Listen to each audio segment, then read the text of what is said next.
The crane that controlled a war, what if the most powerful weapon in modern naval warfare, wasn't a missile, a ship, or even a commander? What if it were a machine so ordinary, so easily overlooked, that when it disappeared, no one realized they had lost a strategic advantage they would never fully recover?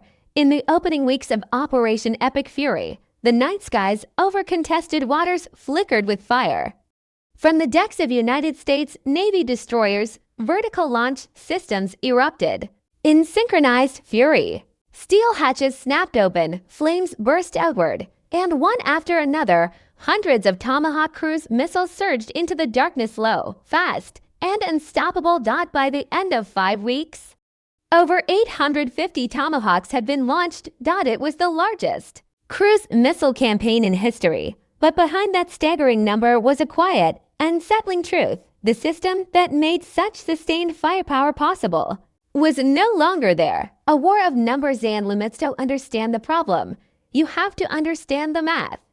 Every modern destroyer in the U.S. fleet, especially the Arleigh Burke-class destroyer, is built around one central idea: vertical launch dominance. Missiles are stored in the Mark 41 vertical launch system, a grid of armored cells embedded into the ship's deck. Each cell holds one missile fired, and the cell is empty. There is no reloading at sea. That's not a design flaw. That's physics. Each Tomahawk weighs over 3,000 pounds. It's not a bullet you slide into a chamber. It's a precision-guided aircraft, folded into a steel coffin, launched by explosive force. Reloading one at sea on a moving ship in unpredictable conditions is a logistical nightmare. So traditionally, once a destroyer fires its missiles, it must return to port, which raises a devastating question. What happens when the war doesn't wait? The problem they solved once in 1999. During the era of post-Cold War innovation, the Navy quietly experimented with something radical. Not a new missile, not a new ship, but a new way to reload. The idea was deceptively simple. Bring the ammunition to the fight and reload at sea. To do that, engineers designed a specialized system centered around one unlikely hero: a heavy-lift crane.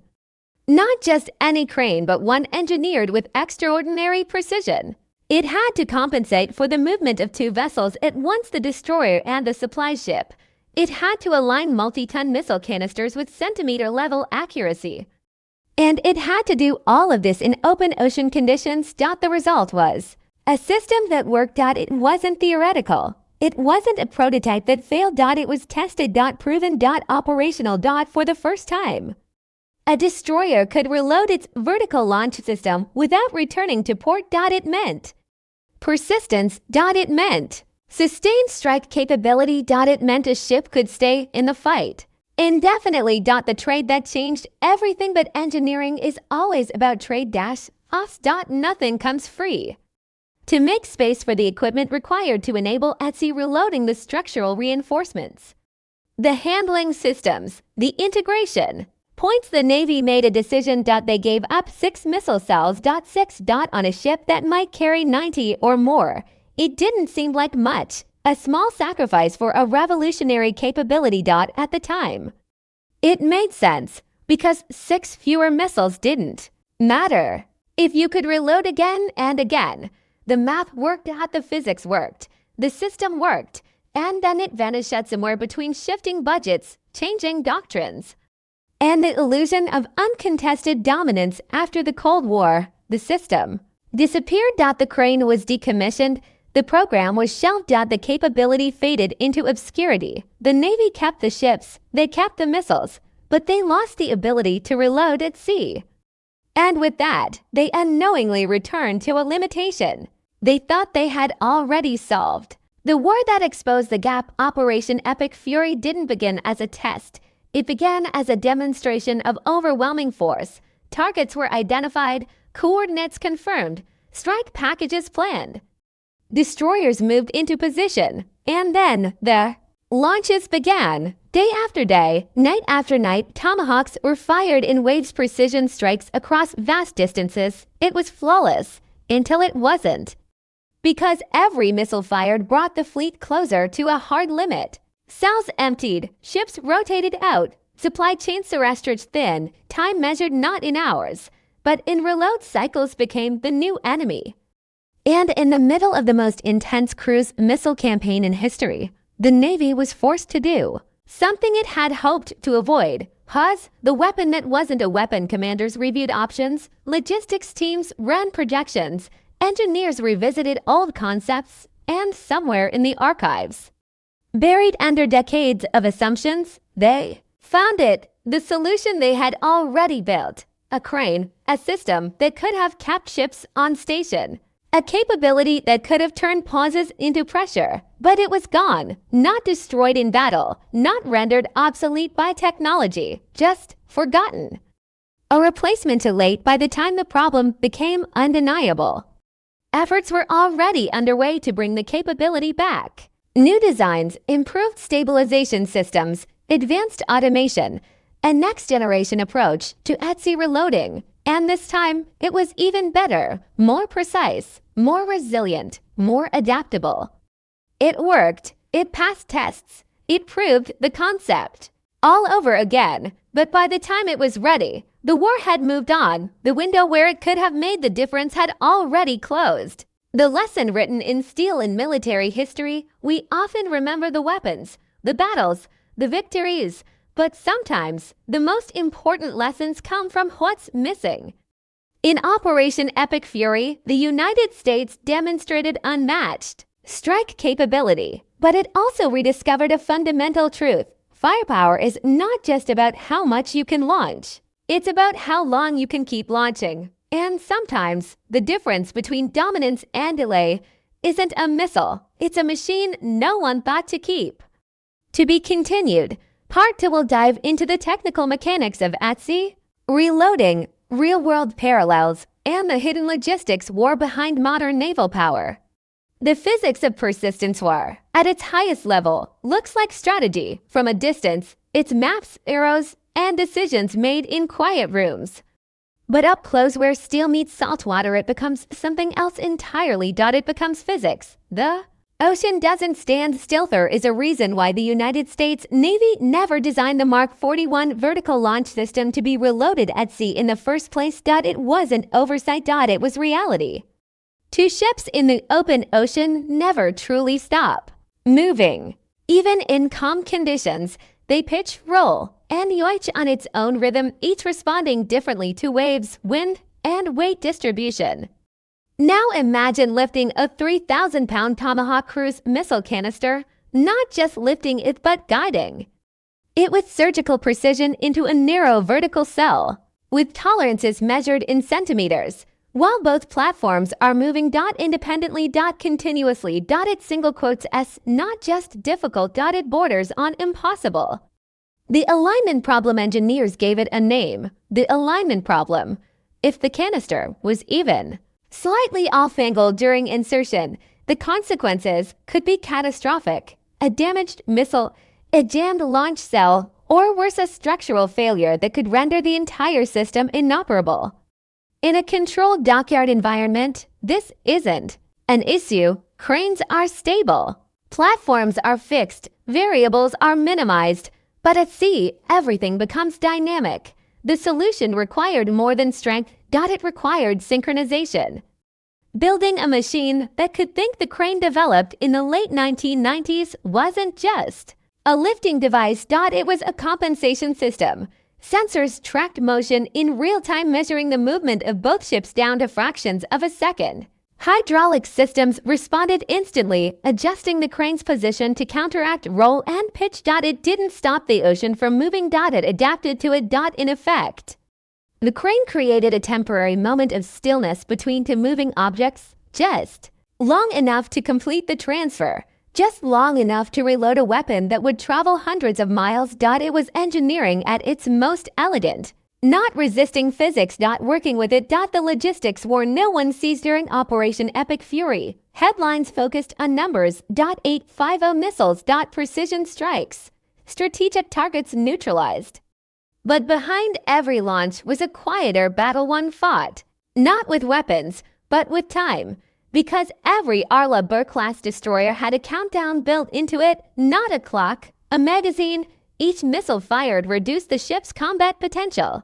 Each empty cell brought it closer to a forced withdrawal, and every withdrawal created a gap, a window. An opportunity for the enemy to breathe. In theory, multiple ships rotating in and out could maintain pressure. In practice, coordination lagged, transit time stretched, and the battlefield fluid, unpredictable, didn't always align with the schedule. The result was something commanders hate: interruptions. When presence becomes power, naval warfare isn't just about striking targets. It's about presence. A destroyer on station is more than a platform, it's a signal. It tells adversaries that pressure is constant, that retaliation is immediate, that the sky above them can change in seconds. But when ships have to leave to reload, that presence fades. Even briefly, it matters. Even a few hours can shift the balance. And in Operation Epic Fury, those gaps, small at first, began to accumulate. The moment they realized that it didn't happen all at once, there was no single event that triggered alarm. Instead, it crept in through reports. A delayed rotation here, a missed window there, a target postponed, not because it couldn't be hit, but because no ship was in position to hit it at that moment. And then someone asked the question that changes everything. What if they didn't have to leave? It wasn't a new idea. It was a forgotten one. Digging into the past, archives were opened. Old program files were reviewed. And there it was, the at-sea reload system from 1999. Test footage, engineering reports. Performance data. It hadn't just worked. It had worked reliably. The realization was immediate and uncomfortable. The Navy hadn't failed to solve the problem. It had solved it, and then walked away. Why it was abandoned? Answer wasn't incompetence. It was context. In the years after the Cold War, the United States operated under an assumption of uncontested dominance. Naval forces could deploy freely. Access to ports was rarely in question. Logistics chains were secure. In that environment, at-sea reloading seemed unnecessary. Why invest in complexity when the simpler solution, returning to port, worked? Why trade 6 launch cells for a capability you might never need? At the time, the decision made sense. Until the environment changed, a different kind of war. Operation Epic Fury wasn't fought under those old assumptions. It unfolded in a space where access was limited, distances were vast, and timing was critical. Where the nearest friendly port wasn't always an option. Where the ability to stay on station wasn't just an advantage, it was a requirement. And suddenly, the trade made decades earlier looked very different. 6 extra cells, or the ability to reload endlessly? In hindsight, the answer was obvious. But hindsight doesn't fire missiles. The engineers' return into the gap was clear. The response was immediate. Teams were assembled, concepts revisited. But this wasn't 1999 anymore. Technology had evolved. Sensors were more advanced. Control systems more precise. Automation more capable. The new generation of engineers didn't just want to recreate the old system. They wanted to surpass it. Redefining the problem instead of asking, how do we stabilize a crane? They asked, how do we eliminate instability? New designs explored active compensation systems, platforms that could isolate motion entirely, robotic alignment mechanisms that could guide canisters with millimeter accuracy, integrated systems that reduced human error to near zero. The goal wasn't just functionality. It was reliable under any condition. The tests that proved it when the new system was finally tested. It delivered transfers completed in rougher seas than previously possible. Alignment errors were reduced to negligible levels. Reload times optimized. Once again, the physics problem had been solved.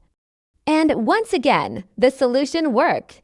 But war doesn't wait for engineering. By the time the system was ready for deployment, Operation Epic Fury had already evolved. Targets had shifted. Strategies adapted. The critical window where sustained at-sea reloading would have changed the tempo of the campaign had passed. The new system wasn't irrelevant. It just wasn't decisive anymore. It had arrived. One war too late. The invisible edge in military history, we often look for dramatic turning points. decisive battles that game-changing technologies, but sometimes the most powerful advantages are the quiet ones, the ones that don't make headlines, the ones that simply remove limits. At sea reloading was one of those advantages, not a weapon, not a platform, but a capability that transformed everything around it, and when it disappeared, the loss wasn't obvious until it mattered most. The question that remains is, the Navy moved forward. One question lingered: how many other capabilities had been set aside? Not because they failed, but because they weren't needed at the time. And more importantly, what would happen when they were needed again? The ocean hasn't changed. Physics hasn't changed. But the assumptions that shape strategy, those changes faster than anything. And sometimes the difference between winning easily and struggling to maintain pressure is remembering the solutions you already have. Ghosts of logistics passed long before missiles streaked across the night sky, long before the Mark 41 vertical launch system turned destroyers into floating arsenals. Naval power was decided by something far less dramatic. Supply. Not glory, not tactics. Supply. The war behind the wherein every conflict the United States Navy has ever fought. There has always been a second battlefield. Invisible. Silent. Relentless. It is the battlefield of fuel, ammunition, food, and time. And history has shown, again and again, that the side which masters this battlefield doesn't just win battles, it controls the pace of war itself. Lessons written in World War I. During World War II, the United States faced a problem far greater than anything seen in Operation Epic Fury. Distance. The Pacific Ocean is vast beyond intuition. Ships didn't operate hundreds of miles from supply bases. They operated thousands. And yet, the Navy found a way to stay in the fight, not by returning to port, but by bringing the port with them. The birth of Mobile Logistics Center, the Fleet Train, a moving network of oilers, ammunition ships, repair vessels, and floating depots that followed combat groups across the ocean. Ships didn't withdraw to reload. They replenished at sea. Fuel hoses stretched across open water. Cargo nets swung between decks. Ammunition transferred mid-ocean under constant motion. It was dangerous. It was complex. And it changed everything. Because for the first time in history, a Navy could operate indefinitely far from home. A new kind of advantage. Innovation wasn't glamorous. There were no headlines about fuel transfers. No dramatic stories about supply ships. But this quiet system created an overwhelming strategic edge. American carrier groups could strike again and again, while opponents were forced to retreat, regroup, and resupply. Persistence became power. And power became victory.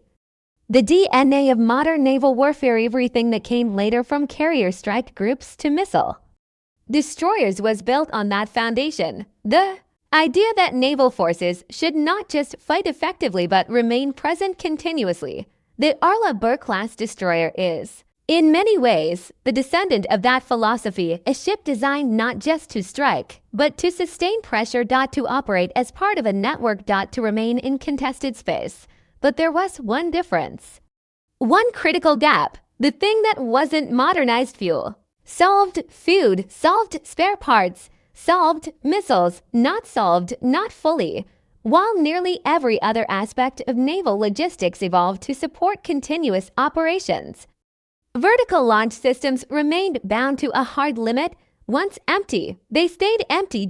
Until the ship returned to port. Why missiles were different? Answer: once again, was physics. Transferring fuel is one thing. Transferring precision-guided weapons, each containing sensitive electronics, propulsion systems, and explosive payloads, is something else entirely. The margin for error shrinks to almost zero, and the consequences of failure expand dramatically. So for decades, the limitation was accepted, not because it couldn't be solved, but because solving it wasn't considered worth the cost. Until someone proved otherwise. The 1999 experiment in context, when engineers developed the at-sea reloading system in 1999, they weren't just building a tool, they were extending a legacy. Taking the lessons of World War II logistics and applying them to modern weapons. Closing.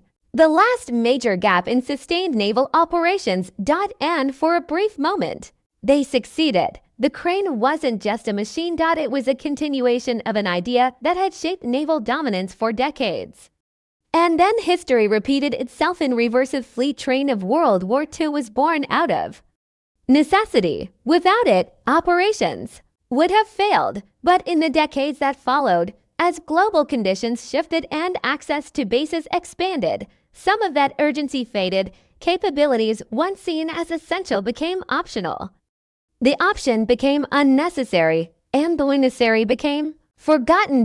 Until the next conflict reminded everyone why they mattered. The pattern of forgotten advantage history is full of these moments, technologies, systems, and strategies that were once critical set aside not because they stopped working, but because they stopped being needed. At least for a while. Then conditions change.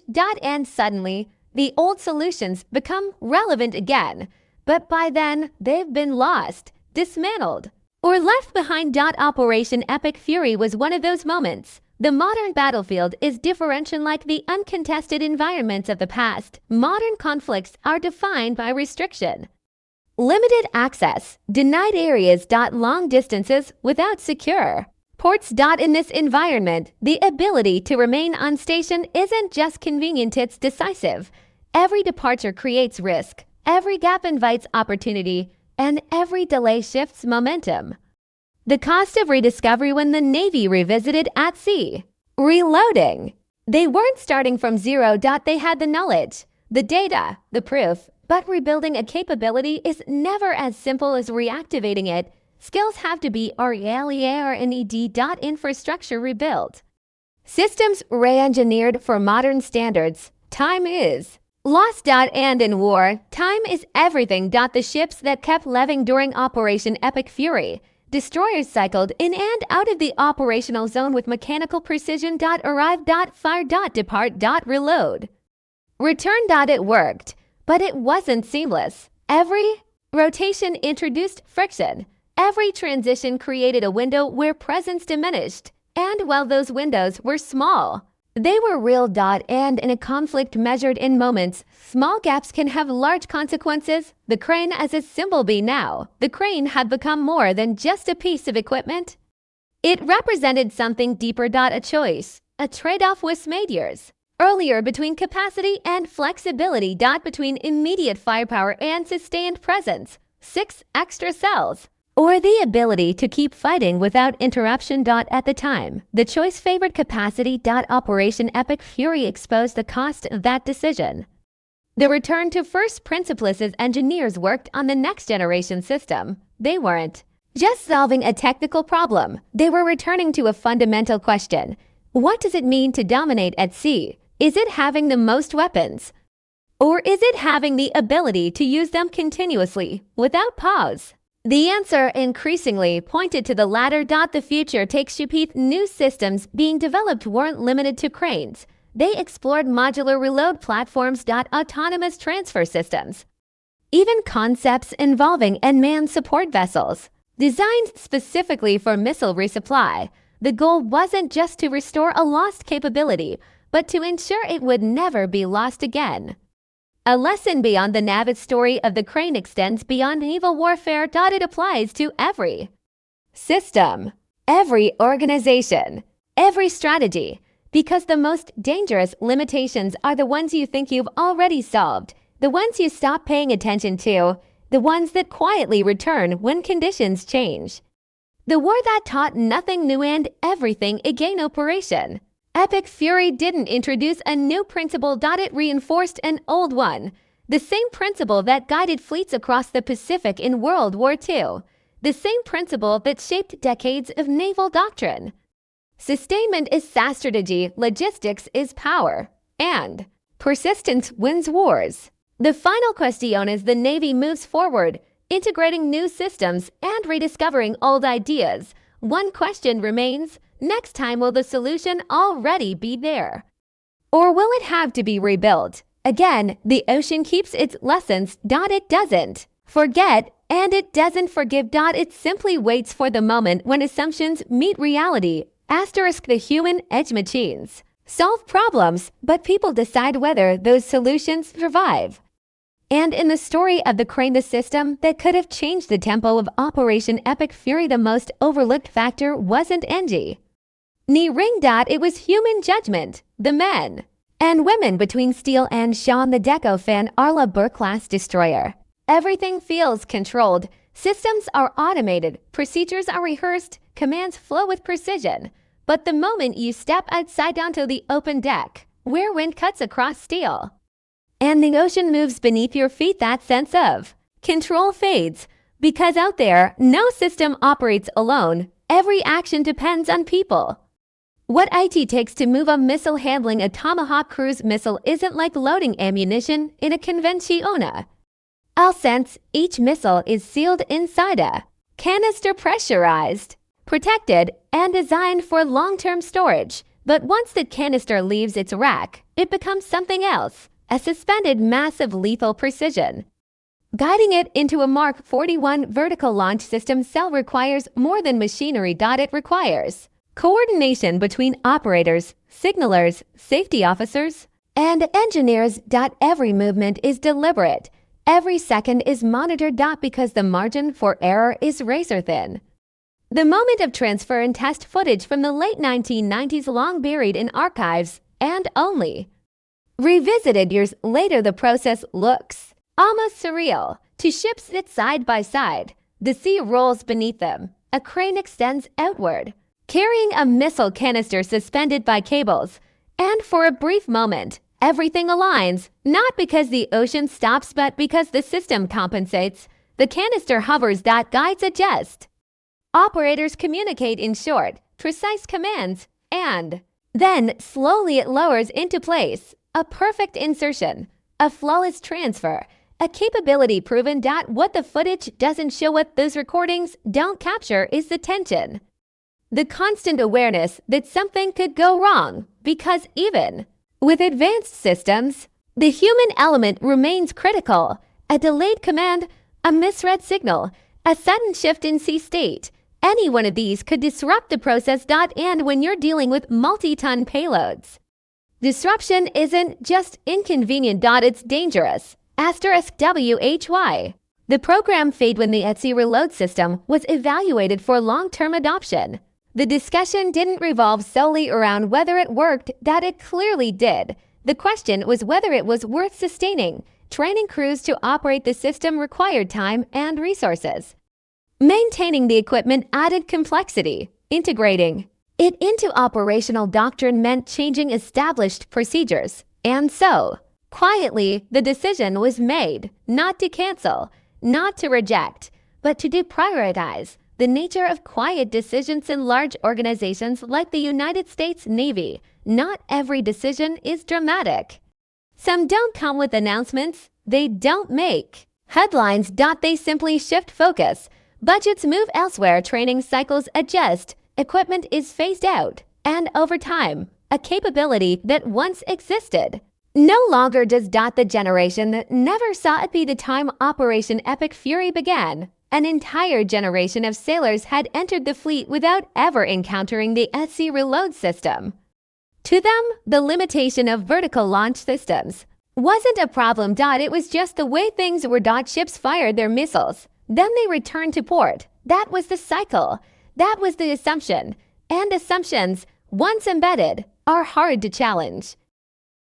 The moment of rediscovery, when the idea resurfaced during the operation, it didn't come as a revelation. It came as a question. Could we reload at sea? At first, the answer was simple. No. Then someone checked, and the answer changed. We used to.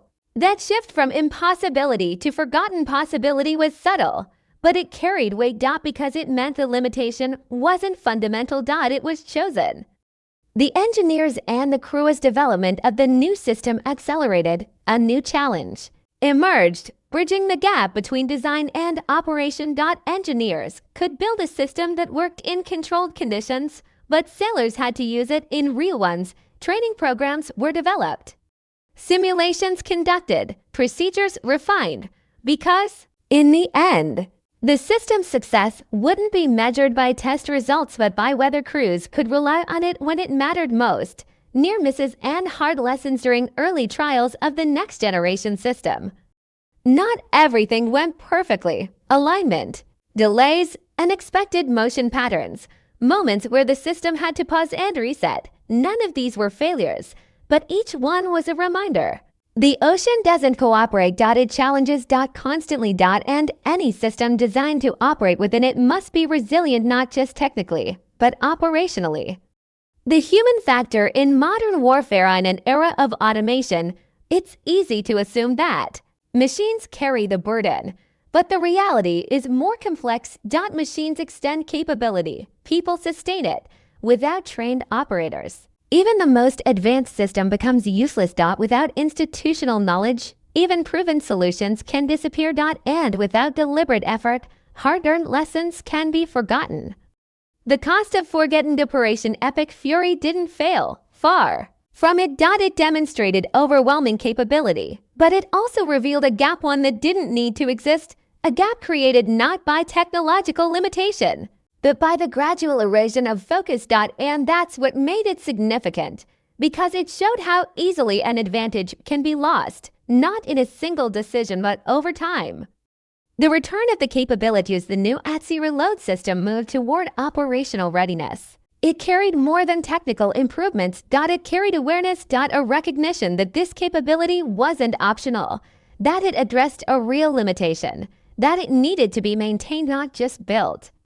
Because building a system is one thing, keeping it relevant is another. The crews who will use it somewhere in the near future. A destroyer will sit on station, its launch cells partially empty, its mission ongoing. And instead of turning back, it will hold position. A support vessel will approach, systems will activate, and once again, in the middle of the ocean, a missile will be lifted, guided, and lowered into place, not as an experiment, not as a test, but as a routine operation, a capability restored. The quiet differencino headlines will announce it. No dramatic footage will capture the moment, but the effect will be profound. Because the ship will remain, the pressure will continue, and the gap that once existed will be gone. The final truth of the crane. In the end, the crane was never just about lifting missiles.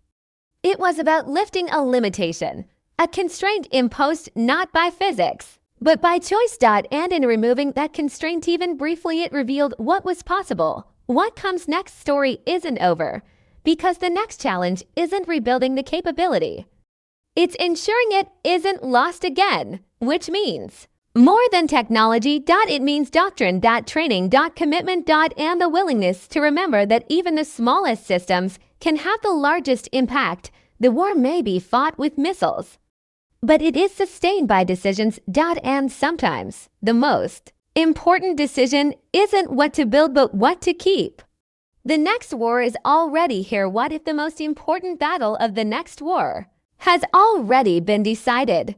Not by a missile. Not by a fleet, but by whether a navy remembers what it once knew. A new era of constraint. For decades, the United States Navy operated with an invisible advantage: access, friendly ports, secure supply lines, predictable logistics. In that world, limitations could be managed. Ships could withdraw, reload, and return without losing momentum. But the world that shaped those assumptions is gone. The return of denied space. Modern conflict is no longer defined by open movement. It is defined by restriction. Anti-access strategies, long-range surveillance, precision, strike capabilities that extend far beyond coastlines. In this environment, every mile matters, every movement is tracked. And every return to port carries risk. The new meaning of presence in this new reality. Presence isn't just about being there. It's about staying there.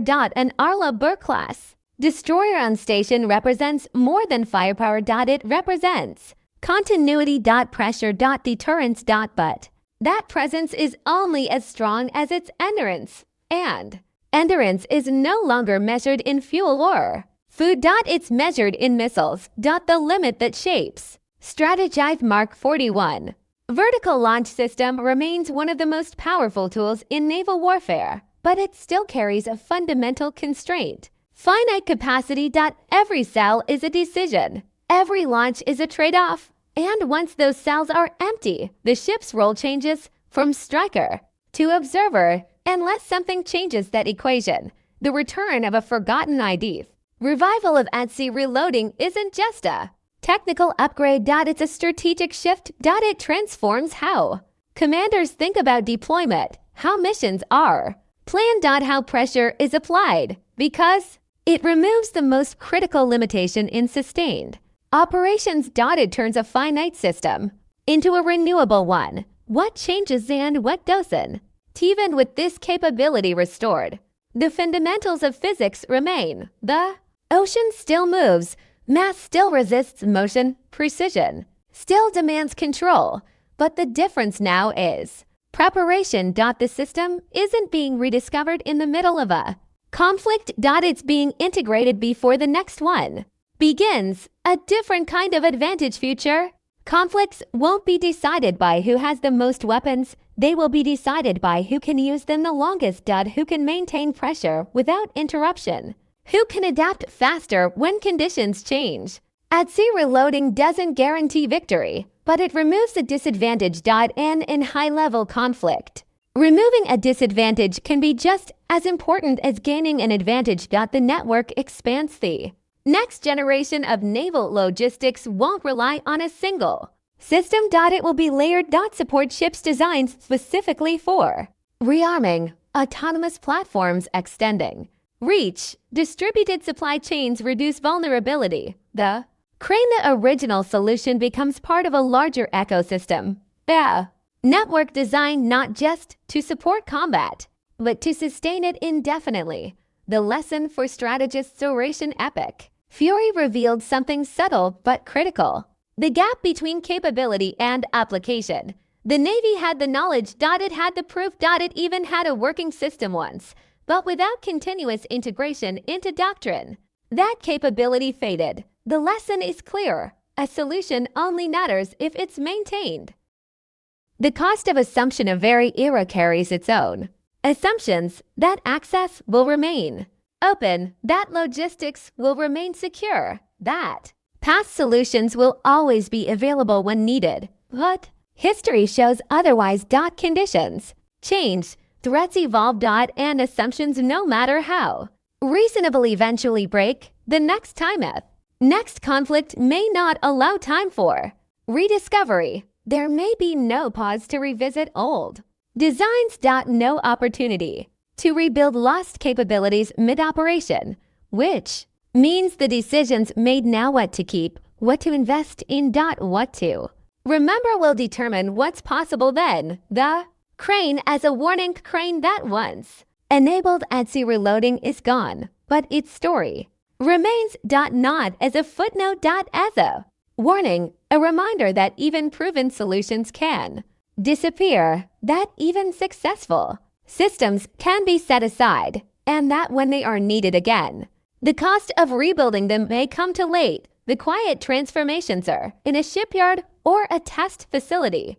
A new system stands ready. It doesn't look revolutionary. It doesn't dominate headlines, but it represents something fundamental: continuity, the ability to remain. To sustain. To outlast. The final imagine a destroyer at sea. Night. Waves rolling beneath steel. Its launch cells partially empty, but its mission far from over. A support vessel approaches. Systems activate. A crane extends, not as an experiment, not as a forgotten relic, but as a standard capability. A missile rises. Moves. Aligns. And disappears into the deck. The system resets. Ready again. No pause. No withdrawal. No gap. The truth that remains in the end. Operation Epic Fury wasn't defined by the 850 Tomahawk cruise missiles that were fired. It was defined by the ones that couldn't be. By the moments where capability paused. By the realization that something once solved had been lost, and by the effort to ensure it wouldn't be lost again. Epilogue What really wins wars are remembered for their weapons, but they are won by their systems. Not just what can strike, but what can keep striking. Not just what can deploy, but what can remain. And sometimes, the difference between dominance and delay is a machine no one thought to keep.